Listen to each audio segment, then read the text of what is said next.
Okay, so now we're going to, this is the third video, OG art teacher doing a portrait of my friend's dog, and her name is Stella. And I'm going to take out some of the brightness and try to erase out the highlights that I see, of which there are many. So in the ears, that's where I'm going to start first because I feel the most comfortable. Basically going to erase out triangles or just kind of the shape that I see. Then with her eyes, I'm going to kind of start with the cheeks because those are bothering me right now. So let's see. So we got cute little cheeks and some long little hairs. And as you can see, I'm adding more texture with the eraser to show that there are hairlines and to get rid of some of the extra parts that don't actually have any gray or just a tiny bit of gray, because I can go back in and add that later. And then I see curved lines going up to the eye and some diagonals. They start to go sort of up and then around. And they cover some of the eyes, so I'm going to go ahead and do that. And there's lots of little white hairs, so it's important to pay attention to those.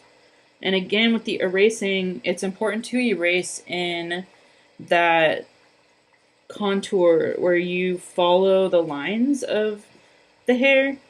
If you don't, it's not gonna quite look right.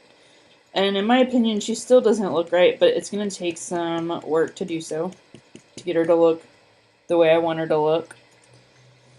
And it's gonna take a lot of really paying attention to the photo and changing the photo around so that the photo reflects what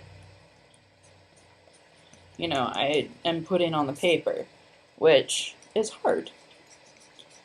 So if you're starting out doing pet portraits with pencil, know that it takes practice, but that it's kind of fun because it's like painting with the pencil and then pulling stuff out with the eraser. And I'm starting to get more of her character, and so that was a nice short pencil erasing thing. You can also, so I smudged a bunch up here, and her ears do not look like that. So I'm going to go in and erase out.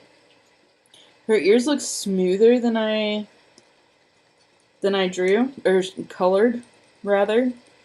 Coloring is a vocab term, and it's also a descriptor of actual hues of color. So even though this is gray, it's technically, we're coloring, because I'm moving the pencil across the page. And the same with her other ear. So give it some smoothness. Now I'm gonna go in, and I'm seeing that there's some stuff in here that I want to work. So I'm gonna use a pencil that's not broken, and I'm just gonna kind of scribble in to get kind of more of the shape that she's got going. And she's got a big old kind of cute hair. It's like she has a beard. And it goes that way and kind of comes in. So what I'm imagining is that there's a line here. So then I'm going to go back in and add some shadows to get, she has more of a chin than that. But the eraser is great because that's how you get all your little, like, hairy lines. The next step is going to be putting more value into the photo, so editing the photo again.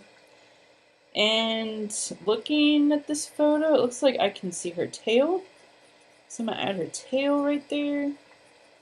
It's a little stumpy, and it looks darker at the bottom than at the top.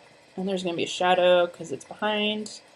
And then I'll just use the blending stick to make it nice and shaded there. Okay, so the shoulder looks like it needs a little something on my paper, so I'm going to use the pencil to add some shagginess and some depth. And her hair is pretty wild, so I'm going to go in and just kind of add another layer of the wild pencil and try to get some of those curves in and get off the edge of the page. So it looks like there's also some extra space on the side and a little bit of chin stuff. And then kind of the same on the other side, but not as pronounced. And she is fairly dark all the way down. Okay, so now I've gone a little further, and I am going to stop for this video and take a little break. And then the next video will be showing you how to add the next layer. I'll try to make it so that the camera can get more of the lighter details.